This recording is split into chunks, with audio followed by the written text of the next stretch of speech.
Why did you decide to leave All My Children? Why did I decide to Why did you leave? decide to leave All My Children in 1992? That is in You fact what haven't done happened. your research, have you? I did not decide to leave All My Children. I loved that job. I went to them and I said, I'm going to buy a house here. Is that okay? And they said, oh, we want you for 15 years.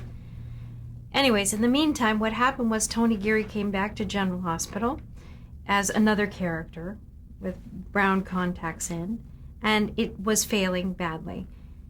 ABC felt that I was worth more money to them over on General Hospital than I was on, in All My Children, and they fired me. And it was devastating. And I was renovating the apartment that I just bought. It was really devastating. And I went to lunch with I guess the then president of ABC Daytime, who's no longer there, thank God. And I said, I can't believe it's over, and I'd never been fired before either. And I started to cry. And she said, well, dear, you could always go do General Hospital. And I was so angry that they had orchestrated this. I think they were about this close to doing, getting slapped for unlawful business practices.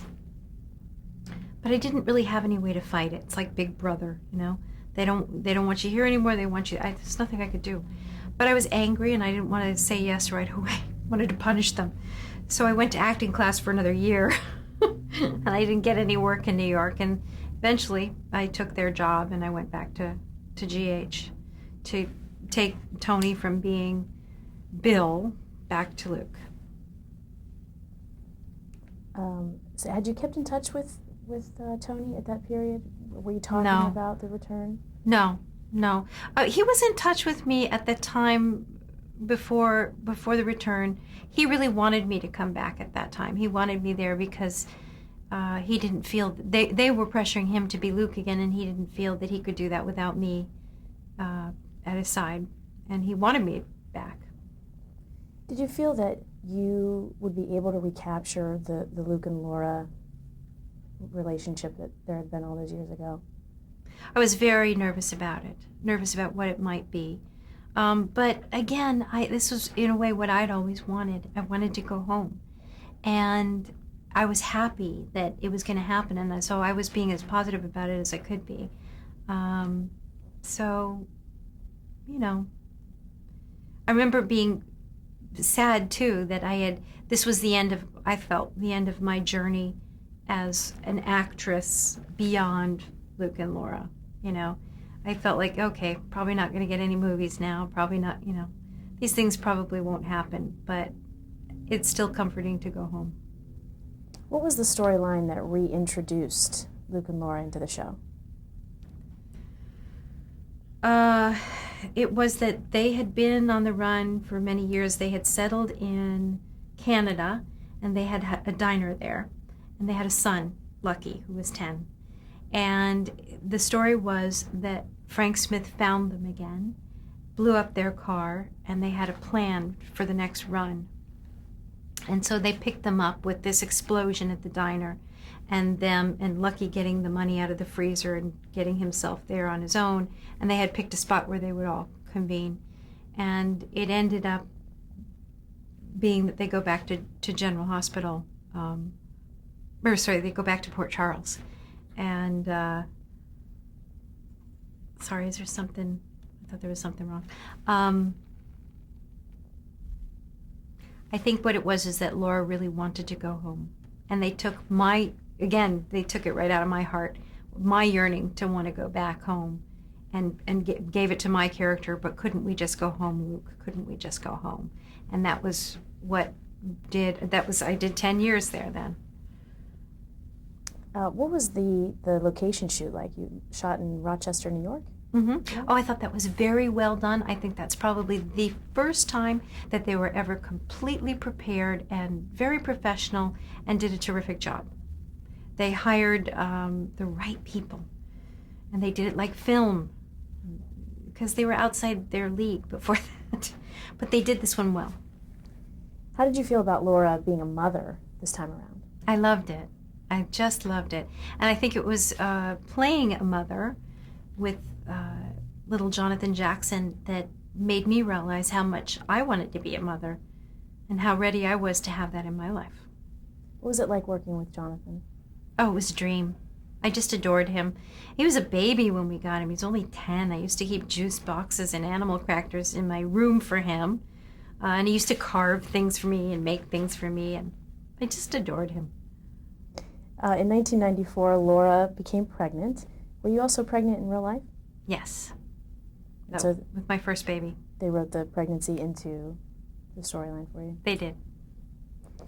And also in 1994, Roseanne, who was Roseanne Barr, Roseanne Arnold at the time, guested on General Hospital, and you and Tony appeared on Roseanne. the sitcom. How did that all come about? She was a fan of the show? Apparently she was a fan, and I think that her husband at that time, Tom Arnold, sort of made the deal happen. It was sort of like, okay, we'll come to yours if you'll come to ours.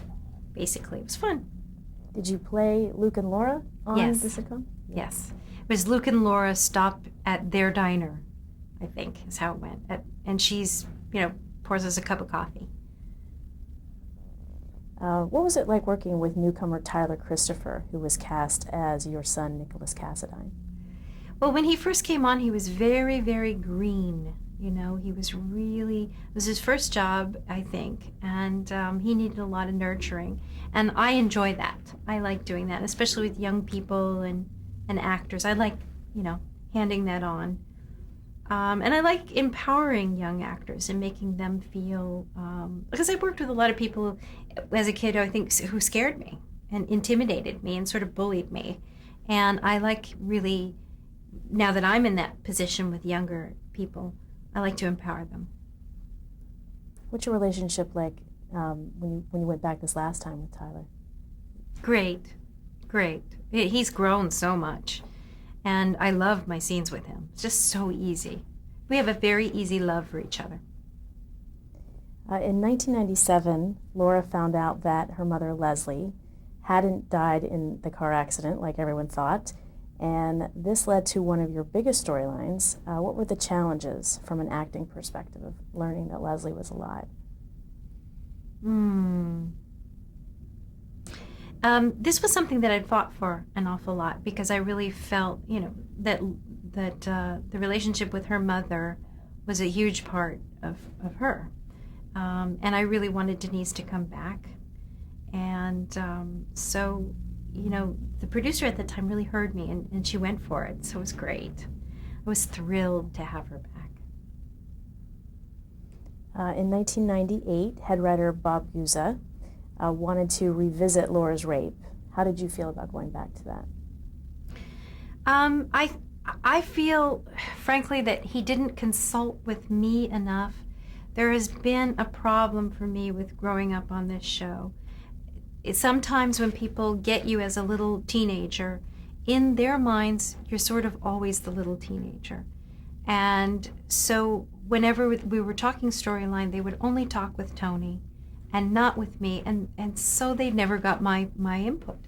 And I think that they did themselves a disservice because they didn't talk to me about it at that time. They only talked with Tony, and they did a story that was really basically all about Tony. And they used me in it, but didn't really tell my side of it, which is a shame. Because I think the real thing that happened was that they've never really explored is that she cried rape falsely because she couldn't deal with her guilt about what she had done.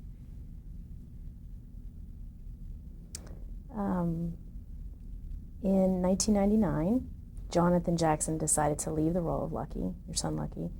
How did you feel about his decision? Was that difficult? That he left the show? No, I was glad. I was terribly sad to lose him as an actor. And when I think of Lucky, it's in my mind, it's always Jonathan. It just always is. But I was glad for him that he was leaving because I didn't want, he had won the Emmy and, he was doing so well. He was soaring, and I didn't want him to get too typecast into the soap opera thing. Unfortunately, the soap opera actors are not thought of well by certain members of, the community. We're sort of, second-class actors. I didn't want that to happen to Jonathan. He's so talented. Did you give him that advice?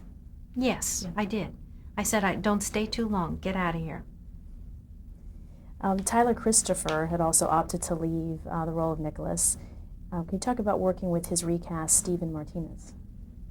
I don't have too much to say about that. The other actor, was never one of my favorites. Tyler, though, when he was going to leave, I told him the opposite. I told him, you're not ready. And he wasn't. He's probably a little bit more ready now. But at the time, I remember saying to him, it's too soon. You're not ready. You're still growing. You're still learning. How about Jacob Young as a recast for Lucky? What was it like working with him? Jacob was a nice young man. I think he had the very hard job of coming in to fill Jonathan Jackson's shoes, and there was no way that it wasn't going to be a letdown. And it was hard for me too. It was hard for all of us, and we did the best we could to support him, but he didn't have the charisma of a Jonathan Jackson. What caused Laura and Luke to finally decide to divorce in June of 2001?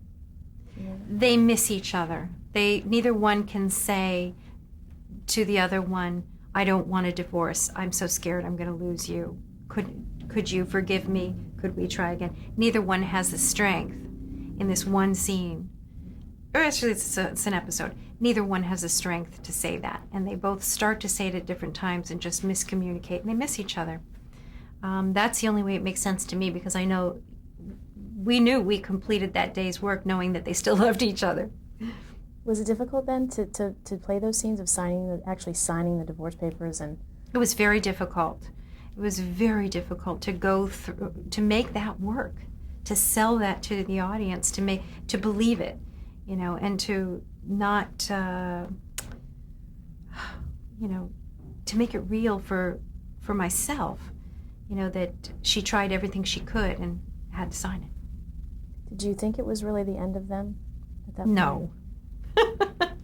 No, not at all. And how did they end up getting back together? Gee, I don't remember. I don't remember. They had us apart for a very long time. I don't remember. I don't think they got us back together until, oh my gosh, until I came back, maybe? I can't remember. I don't have my timeline. Can you talk about the return of Stavros Cassadine in 2001 and having a new actor in the role, Robert Kelker Kelly? Mm-hmm. I think it was good to bring in another Cassadine,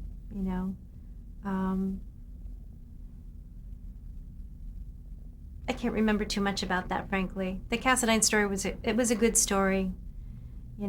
It was my suggestion that that the period of time where Laura was abducted when I first left, when I was like 19 years old, was a long enough period of time for her to have had a baby and completely recovered.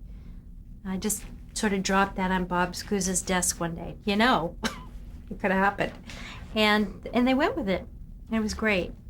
I liked sort of tying that story in. So then what led to your departure from the show in 2002? Is that the last, was it 2002? Oh, I can't remember anymore. We changed producers again, and, I'd always fought for equality with Tony. Since this isn't an historical document, it's important to say that in 2007, men and women in this field are not equal. You can, apparently it was Luke and Laura, but, I had to fight to get the same salary and fight for the same benefits and fight for the same weeks of vacation. And I did achieve it. And then we got the new producer in, and it seemed that the agenda was to take it all back. I got fed up because I wanted to take my summer vacation, which I had done for 3 years, and I was told that I couldn't because I hadn't given them 4 months notice, and that I had to give 4 months notice, or the time for my vacation could only start 4 months from that day. And Tony didn't have to do that. It was only imposed on me. And I just felt like, you know what? I've had it. I'm 40 years old. I've worked for these people all my life. And I thought it was wrong. And so I had 4 months notice to write a letter of resignation. I could do that as well. And I did. How did you feel about the storyline that led to Laura, being in this catatonic state and ending up in a mental institution? I think they did the best they could to get rid of me, in some sort of fashion. What I was uncomfortable with was that all of a sudden she'd killed everybody in town. That really bothered me because that really wasn't who I see Laura as at all. But on the other hand, I did say to the writer, and I've always said she's got an off button, and having her lose it, as she did, when I was 16 years old playing her in the mental block and all of that, that part of her was still there, and that she could snap. That's what they went for, and I think that was probably, the best choice they could have made, for my sake anyway, because they didn't kill her. You'd returned other times, and you talked about, thinking maybe that was, you wanted to go back, but maybe that was the end. Was this time different for you in any way? Did you feel like this really is it, or did you feel that maybe there was a chance to come back with her the way they'd written her out? You mean when I revisited in the fall? Are you talking about which way? In 2002, when she was written out, she was in a catatonic state. Right. At that point, did you feel like this was really the end of Laura now? Yes, I felt very much like they were done. Okay. Let's talk about from 2002 to 2006 and after you left General Hospital. What were among some of your roles on primetime television? Oh boy. Well, you got the miniseries, most of the miniseries. And I did Murder, She Wrote with Angela Lansbury. I was reoccurring in that. And I did a ton of different guest appearances. Do you remember anything from Third Rock from the Sun? Oh, right. I did a couple of appearances with my husband. Third Rock from the Sun was one of them. But my favorite one was Lois and Clark. That was really fun because you remember the old Batman series? It was so camp and so silly, had very high style. And we did an appearance on that in that sort of style, and it was really fun. We recently just showed it to our children. How do you feel about doing a soap versus doing those types of roles? It's fun to do a soap because there's always a tomorrow, and because you get to grow with a character over years. So it's like no other format, really. Film I find tedious. I hate that repeating the same little thing 10 times. It bores me to death. I'm used to doing a 10-minute scene once, and hopefully you got it all on tape and moving on to the next 8-10 page scene. I like that. I like the pace. In 2002, you went to London with your family, and can you tell us why you moved there? We moved to London because my husband had gotten a terrific offer to do a movie there called Thunderbirds. And he was brought on in the development stages. So we were there for a year of development, and then a year of shooting, and then a half a year of post. What challenges did you face being in another country and being away from acting at that time? I think the biggest challenge that I faced at that time was really letting go of my identity as an actress. It was at this time that I was asked to write my life story, and I realized I didn't have a life. I had a resume, and it was very, very tough because there really was no me if there wasn't a Laura or if there wasn't an actress. There was no sense of self. Now, do you feel that that's changed since 2002? Yes, I do. I think as painful as it was something that absolutely had to happen to make me a happier person. I may still want to act or even revisit Laura, but I don't need it in the same way that I did at that time, and never will again. I'm very content within myself now. And I think what I discovered was that what I need to do is to express love in some fashion. I need to create something. And as long as I find a way to do that, whether it be on General Hospital or wherever, I'm fine, you know. There were a lot of nightmares and a lot of tears and a lot of aching, you know, until I found something else that I really wanted to do. Opened up this shop and I created this whole thing for myself, and then I was fine. So now you live with your family in Maine. Yes. And tell us a little bit more about the shop that you opened. It's called The Cherished Home, and I've always been, a hobby of mine has always been homemaking. I love it. I love putting a room together. I love taking an old dirty house and making it look as beautiful as it can. I just love it. I love old houses. And I took a beautiful old Victorian and I propped it back up on its foundation. And I always had this idea of having one of these wonderful old homes just be a shop, but to make people feel at home when they came in it, so that they could come and sit on the sofa and thumb through the books and whatever, but everything's for sale. So my shop is quite a bit like that. Do many people who come to your shop recognize you from General Hospital? Some do, some don't. Some don't expect to see me there. I never wear makeup on a day off, and I'm in jeans and a t-shirt or something. They'll see me from the side, and I don't think that's Genie Francis, because I'm not all done up. When did you know for sure that you would be coming back for the 25th anniversary of Luke and Laura's wedding in November of 2006? I think they approached me in May of 2006. And how did they approach you about that idea? My agent called me up and he said, you know, you want to come back and do GH for a month? It's going to be a big celebration. I think you're going to love it. And they've got a terrific storyline planned, yada, yada, yada. Didn't tell me about the wedding. And I said, yeah, sure, why not? And I said, you know, 4 weeks away from home, that's it. 4 weeks away from home. Okay, do it. If they had told you about the wedding, would that have changed your mind at all? Probably would have thought about it harder. I really didn't like the idea. I just thought it was so cheap. I just didn't like that idea. But you know what? I was wrong. People liked it. So with Laura being in this catatonic state for the last 4 years, since you left in 2002, how did they write her return? It's sort of like the film Awakenings, where people who are in comas are given some sort of a drug that opens a window, and they come back to being coherent, but the window closes again, and that was the story. What were the challenges that you faced playing Laura again, coming out of this catatonic state? I was really worried about having the physicality correct, mostly, because I didn't know enough about what real illness she had, so I didn't know what other symptoms there would be physically for her.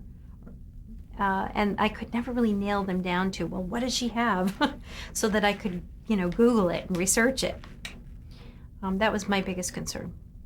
We've talked a lot about the different Luckies, the different actors who've played Lucky, you know, your son Lucky over the years. Can you talk about working with the newest Lucky, which is Greg Vaughn? I've only really worked with him in 1 or 2 scenes, and he was perfectly lovely and very, you know, very nice guy. Vulnerable, I think, and really sort of I felt he needed me as an ally. How did you feel about coming back and here's this grown-up Lulu played by Julie Marie Berman? I thought it was great. In fact, one of the times that I had seen Tony, I saw him once in Amsterdam, I said to him, you know, that, well, why don't they just grow Lulu up? Wouldn't it be great if we could grow Lulu up and do the same thing that we did with Jonathan Jackson, only this time with a girl? We did talk about that. And then, of course, they did go back and do that with Lulu, but they didn't bring me back for it. So, but, you know, I like that. I like that, nurturing the young people, the young actors. Many people have talked about the similarities, especially in looks, between you and Julie. Is that something that you see yourself? I don't see the similarity in our looks that much, except for, of course, you know, we're blonde. But I see a lot of similarities in who she is. It's very similar to me, and how she approaches her work. What were your favorite scenes during this last return? My favorite scenes. That's a tough one. Oh gosh, I don't know. I enjoyed every day. I think the most important thing about doing this return for me is that I was finally able to quiet the good soldier. I didn't do that performance for anybody but myself. I even changed the dialogue and rewrote things. I figured, what the hell? I'm not here to win a popularity contest. I want to do this moment for myself, and I think that's perhaps why it was so strong. What was it like to do those scenes at the end of your return, which was Laura saying goodbye to her children because she knew she was going to be falling back into that state? It was easy. It was, again, what's the most important thing to say to each child? I rewrote those scenes. The speeches that I had to the kids, it didn't feel like enough to me, and I wrote what I wanted to say to my children. And I got a blessing from Bob Guza. I checked it with him. Is this okay if I do this? He said, yes, that's it. I'm like, okay, good. That's what I'm going to do. Is the door open for your return to General Hospital? I certainly hope so. I mean, I had a very nice conversation with Jill Phelps, who's the producer of the show, in which she said, well, you never know when we might flip around and see the other side of that wig. And I said, oh, well, I'd be delighted. So I have a feeling that the door is open. I don't know why. I haven't heard anything yet, but I feel like it's at a friendly place, and it could happen. Okay, so we have to take another little break and change.